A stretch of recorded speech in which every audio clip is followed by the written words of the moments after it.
Hello everyone, welcome to Black Mirror horror. कैसे हैं आप सब? आई होप आप सब ठीक होंगे।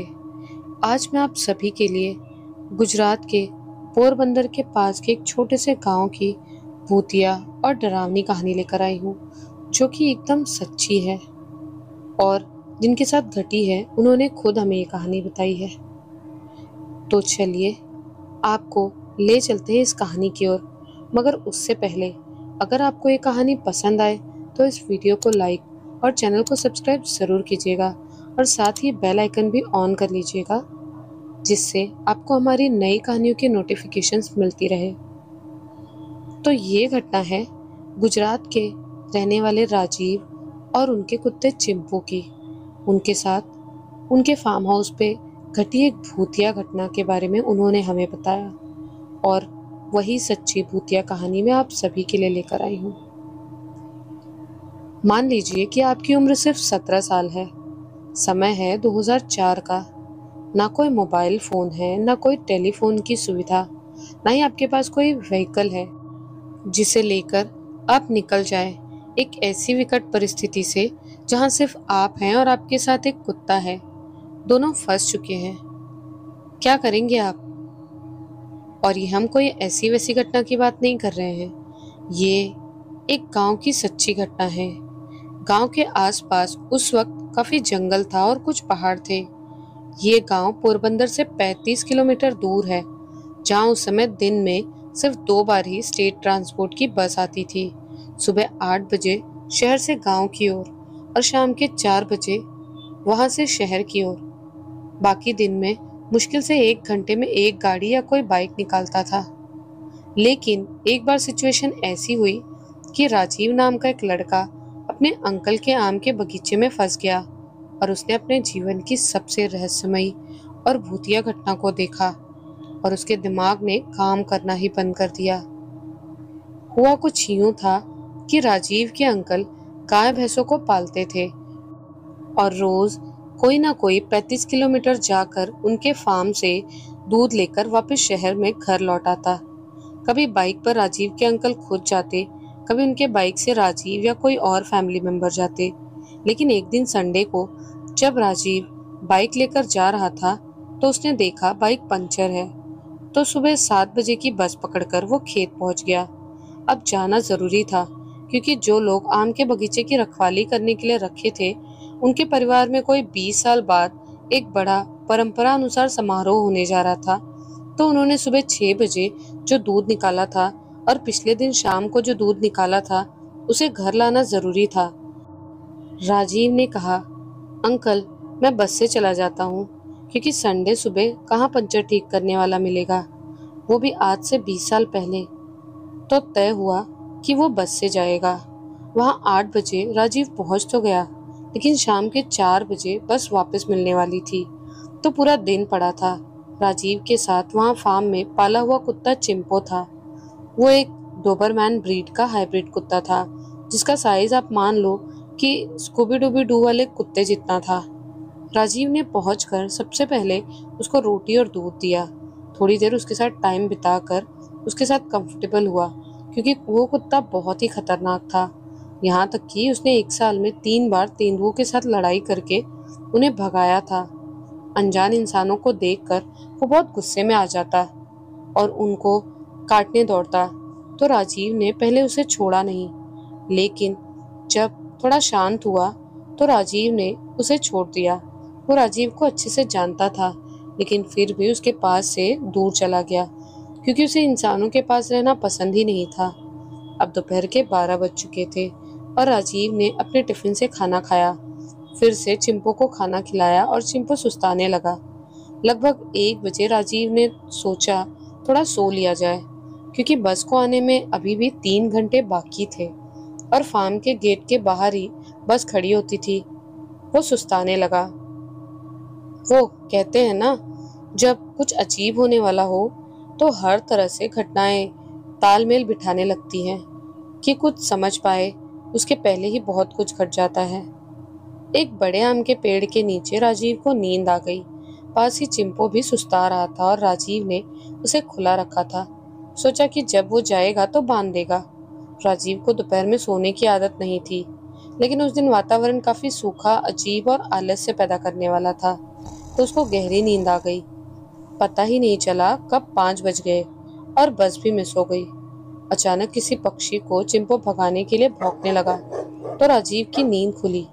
उसने घड़ी में देखा तो 5:30 बज गए थे। अरे नहीं, मेरी बस अब तो शहर पहुंच गई होगी। पहले तो उसे अपने आप पर बहुत गुस्सा आया, लेकिन वो करता भी तो क्या। उस इलाके में गांव की तरह आसपास किसी और का खेत और घर हो ऐसा नहीं था।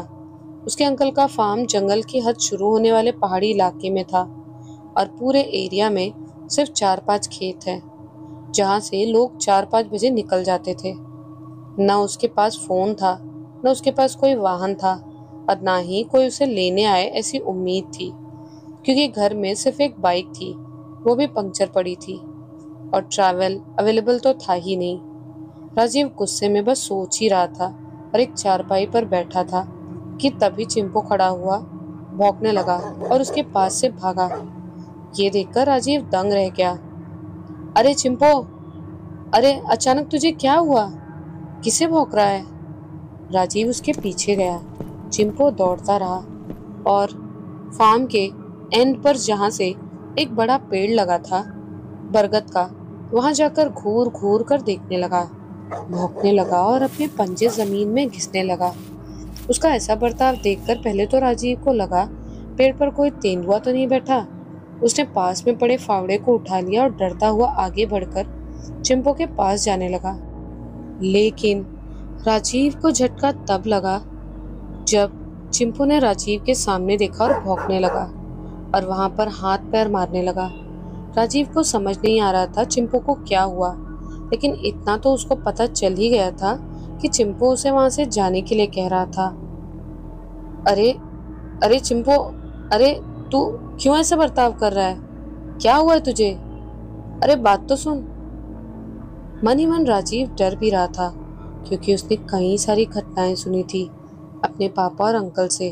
फिर भी उसने चिंपू के बारे में सोचना छोड़ा और धीरे से पेड़ को देखने लगा। झुककर आगे बढ़ा और सब जगह देखने लगा, लेकिन उसे कोई जानवर तो क्या, एक पक्षी या कीड़ा भी नहीं दिखा। अब चिंपू के बर्ताव से राजीव को डर लगने लगा था कि क्या हो रहा है। वो पीछे की ओर धीरे धीरे अपने पाँव खींचने लगा। थोड़ी दूर जाकर वो भागा और अपने खाट पर आकर बैठ गया। यार, ये चिंपू को क्या दिखाई दे रहा है? अगर मैं सो ना गया होता तो अभी तक घर पहुंच गया होता। चिंपू को अभी भी भौंकता, गुर्राता और अपने पंजे से जमीन खरोचते हुए राजीव सुन रहा था और डरने लगा था। उधर शहर में घर पर सब उसका इंतजार कर रहे थे, क्योंकि 6:30 बज गए थे। राजीव के पापा और उसके अंकल समेत सब घर पर उसका इंतजार कर रहे थे। अंकल ने बोला, ये राजीव को अब तक आ जाना चाहिए था। ठीक कहते हो, उसके पापा ने कहा। फिर उसकी माँ आई। सुनिए जी, आप जरा बस स्टेशन जाकर पूछिए। राजीव के पापा बस स्टेशन गए और पता चला कि बस तो 5 बजे ही आ चुकी है। स्टेशन वाला जानता था उनके परिवार को। उसने कहा, नहीं, राजीव तो आया ही नहीं। सुबह गया जरूर था उस बस में, शायद किसी के साथ बाइक पर या गांव वालों के रिक्शा में आ गया हो। अब ये खबर लेकर मायूसी के साथ राजीव के पापा घर आए और सब चिंता में डूब गए। खासकर डर था राजीव के अंकल को, क्योंकि उन्हें पता था कि आए दिन उनके फार्म पर तेंदुए हमला कर रहे हैं गाय बछड़ों को मारने के लिए। उनके मन की घबराहट बढ़ती जा रही थी और उन्हें मन ही मन काफी घबराहट होने लगी थी। फार्म पर थोड़ी देर भौंकने और गुर्राने के बाद चिंपू वापस आकर राजीव के पास बैठ गया। वो हाँफ रहा था, आंखों में आंसू आ रहे थे, उसके पंजे छिल गए थे और वो अपने पंजे साफ करते करते दर्द और पीड़ा से रो रहा था।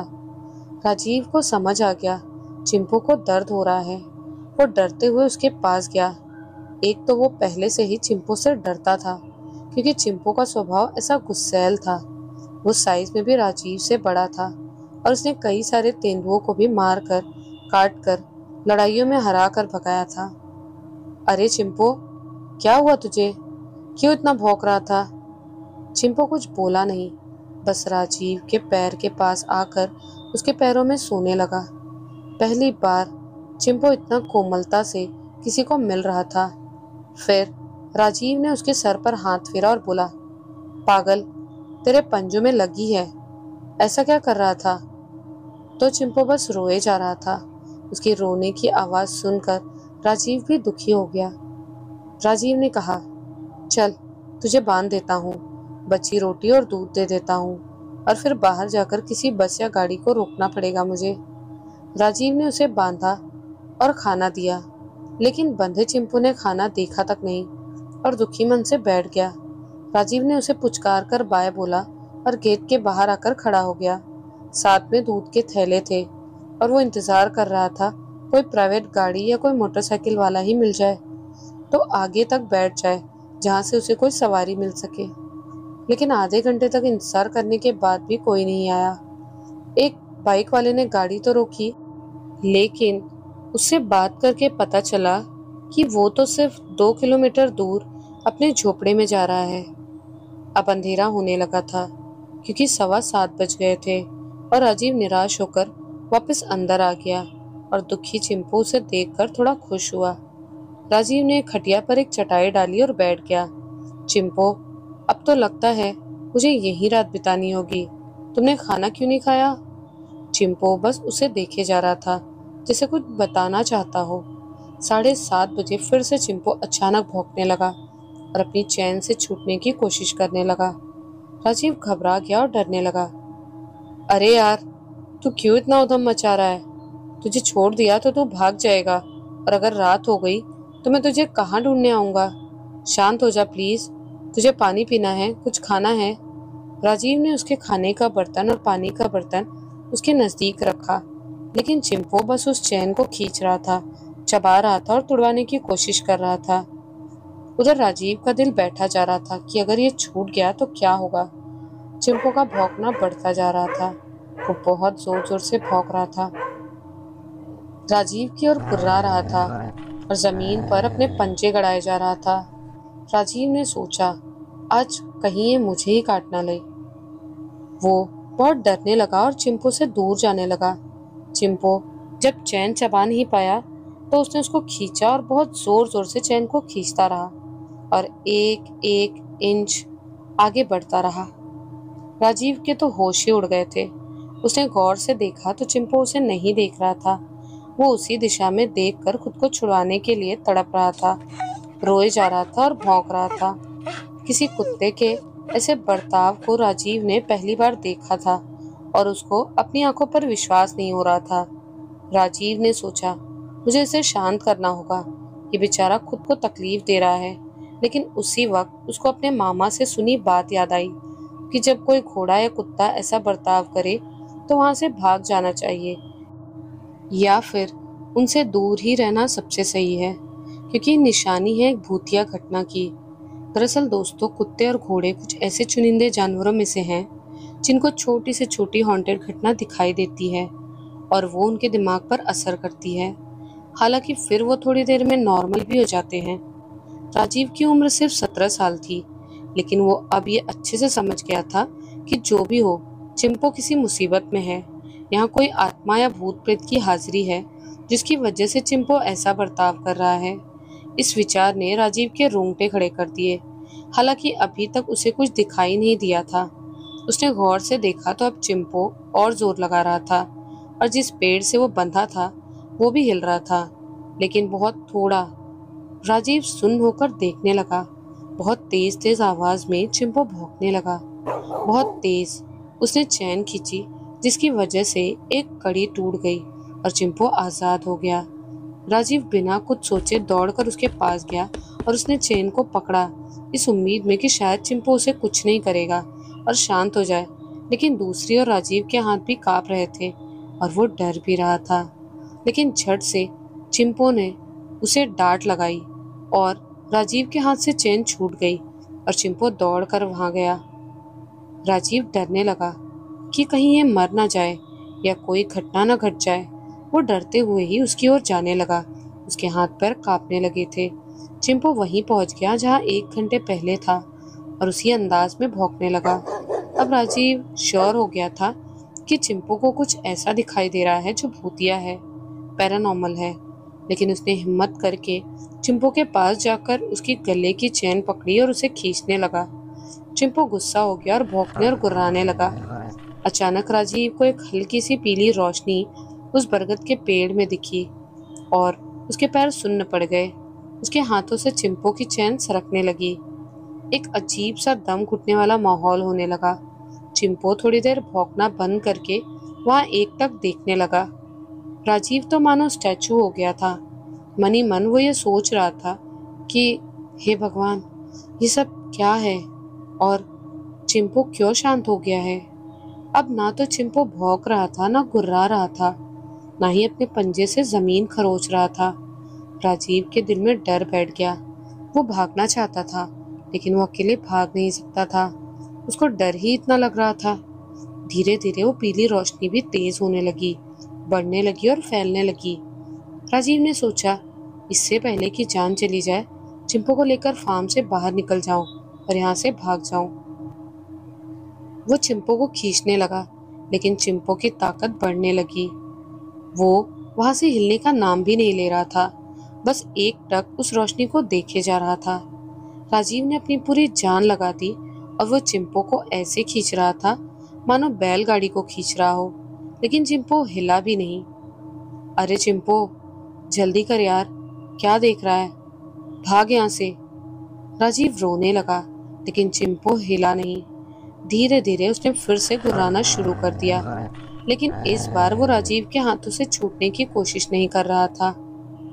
उसने राजीव को प्रोटेक्ट करना शुरू कर दिया था। उसे देखकर खुद राजीव शॉक्ड हो चुका था। उसने देखा वो रोशनी फिर से सिकुड़ने लगी है और वहां से बाहर आ रही है, लेकिन चिंपू उसे देखकर डरने लगा और अपने पैर पीछे करने लगा। वो राजीव के नजदीक आ गया और उसके आड़े खड़ा हो गया। राजीव ने देखा कि चिंपू उसको बचाने की कोशिश कर रहा है, यानी कि खतरा है। रोशनी अचानक गायब हो गई और अंधेरा भी हो गया था। चिंपू ने राजीव के पैरों को धक्का देना शुरू कर दिया और भौंकने लगा, मानो उसे कह रहा हो कि चलो यहाँ से। राजीव चिंपू का इशारा समझ गया और वो जाने लगा, लेकिन चिंपू को खींचना पड़ रहा था। चिंपू दबे पांव पीछे की ओर बिना मुड़े बस रिवर्स में चलने लगा। धीरे धीरे पीछे से राजीव उसे खींच रहा था। अरे चिंपू, ये क्या कर रहा है, क्या हो गया है तुझे यार? अब मुझे डर लग रहा है। सिर्फ हम दो ही यहाँ पर हैं और तू ऐसे बर्ताव कर रहा है। जल्दी कर, हमें यहाँ से निकल जाना है। लेकिन चिंपू उसकी बात सुने बिना बस उसको प्रोटेक्ट करता हो ऐसे करता रहा। अब राजीव से रहा नहीं गया और उसने चैन छोड़ दी। चिंपू ने देखा कि चैन नीचे पड़ी है। वो अभी और जोर से भौंकने लगा था और राजीव पीछे खिसकने लगा था। लेकिन फिर राजीव को विचार आया, हे भगवान, ये मैंने क्या कर दिया? ये मैं क्या कर रहा हूँ? मुझे चिंपू किसी चीज से बचाने की कोशिश कर रहा है और मैंने उसे छोड़ दिया। उसने फिर से आगे आकर उसे पकड़ लिया, लेकिन ये क्या?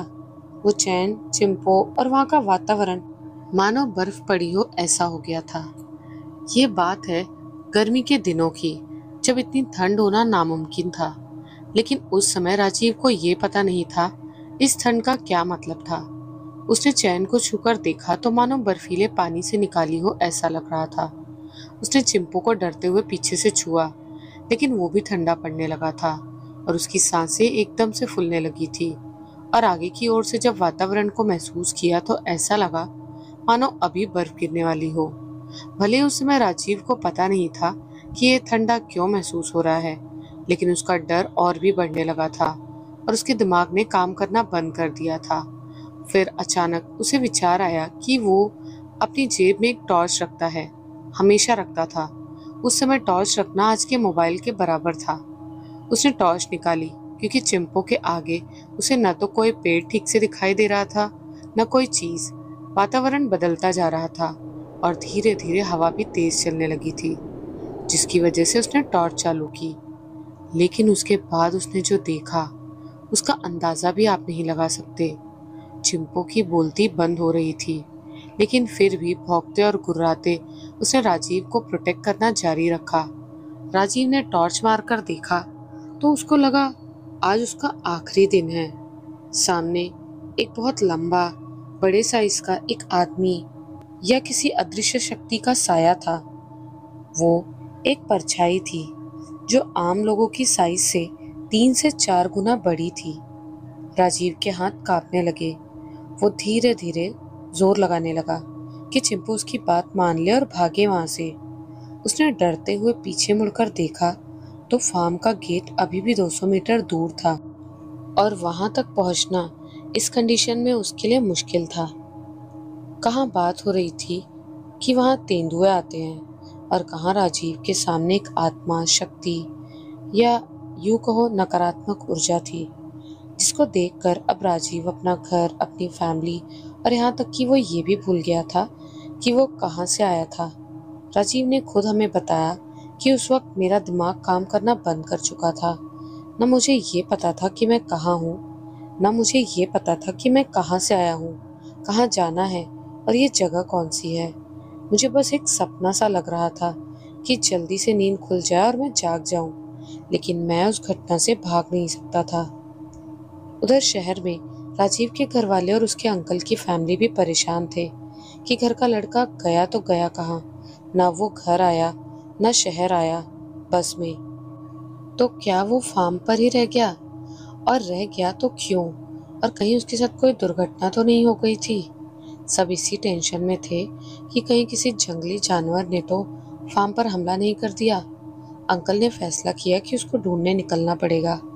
राजीव के पापा ने कहा, मैं टैक्सी करने जाता हूँ। लेकिन 1 घंटा टैक्सी ढूंढने के बाद भी उन्हें किसी ने हाँ नहीं बोला और लास्ट ऑप्शन था उनका पंचर वाला बाइक। साले जीजा दोनों बाइक लेकर गए और 2 किलोमीटर चलने के बाद एक पंचर वाला जो अपनी दुकान के पास ही रहता था, उसको रात के 9 बजे बुलाया और पंचर ठीक करने को कहा। लेकिन उसने मना कर दिया। बहुत समझाने के बाद उसने कहा, आप मेरी दुकान पर इसे ले जाइए और मैं अभी खाना खा कर आता हूँ। रात के 10:30 बजे वो आया और पंचर ठीक किया।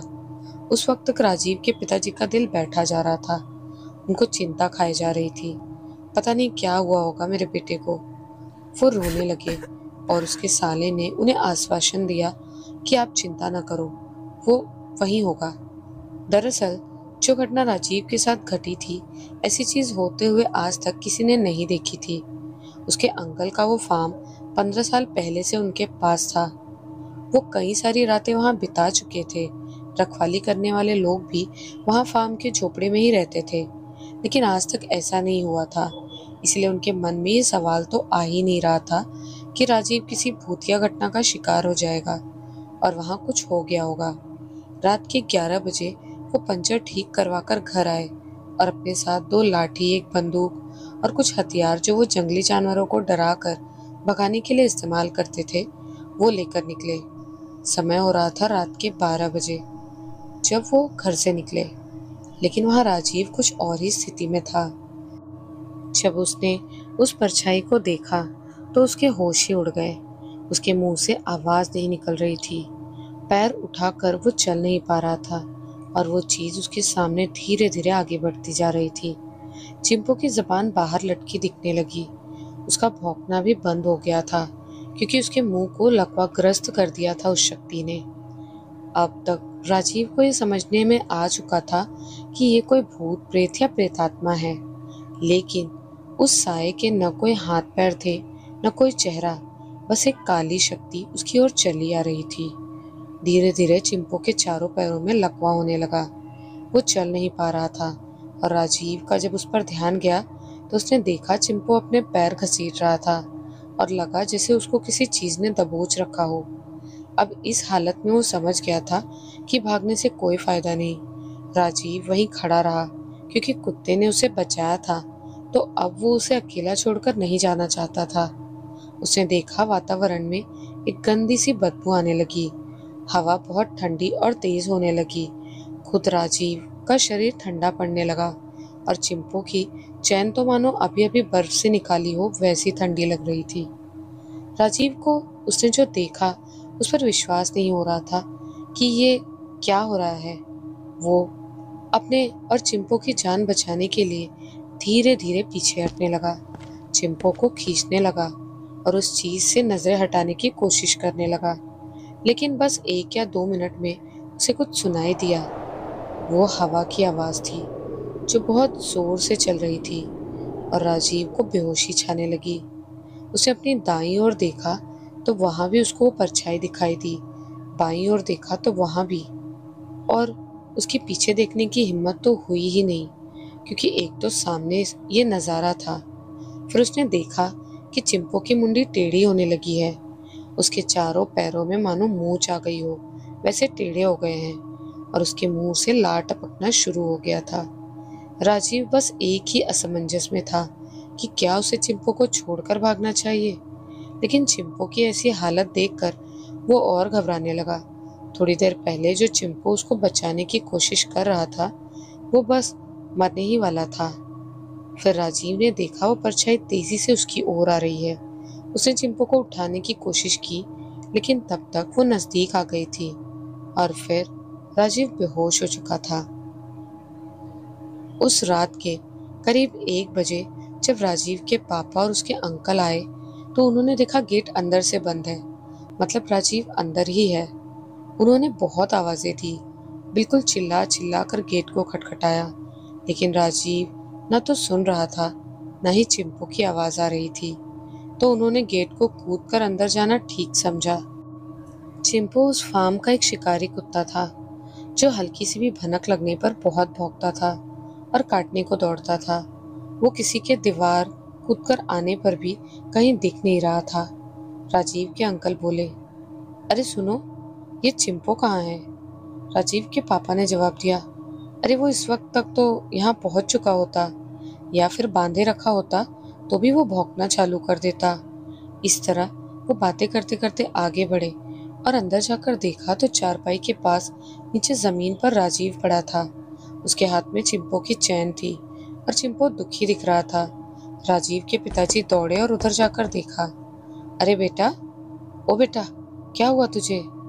राजीव के अंकल चिंपो को देख रहे थे। चिंपो, क्या हुआ? तू क्यों उदास बैठा है? राजीव को होश आया और उसने देखा।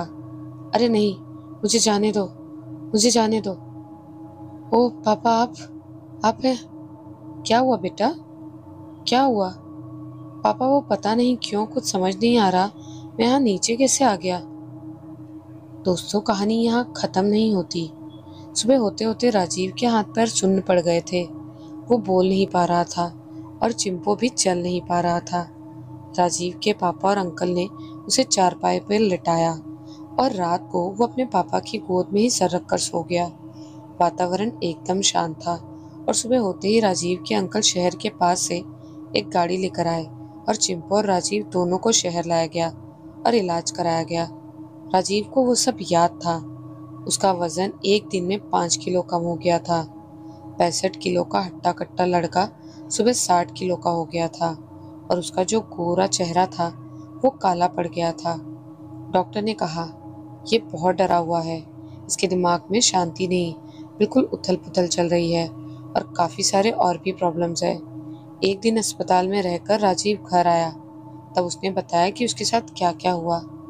जब वो चीज़ मेरे सामने तेजी से आई और चिंपो भी चल नहीं पा रहा था तो मैं बेहोश हो गया। फिर सीधा मैंने 2-3 घंटे बाद पापा और अंकल को देखा, वही याद है।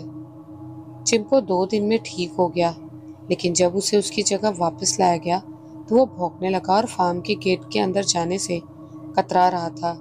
बड़ी मुश्किल से उसे अंदर लिया तो वो काफ़ी दिनों तक मायूस रहने लगा। फिर राजीव के अंकल ने एक बड़े पहुंचे हुए शास्त्री को बुलाया और उसने बताया कि वो पहला दिन था जब वो प्रेत अपनी दुनिया से इस दुनिया में आया था, जिस वजह से ये सब हुआ है, क्योंकि उसके पहले कोई भी ऐसी घटना नहीं घटी थी।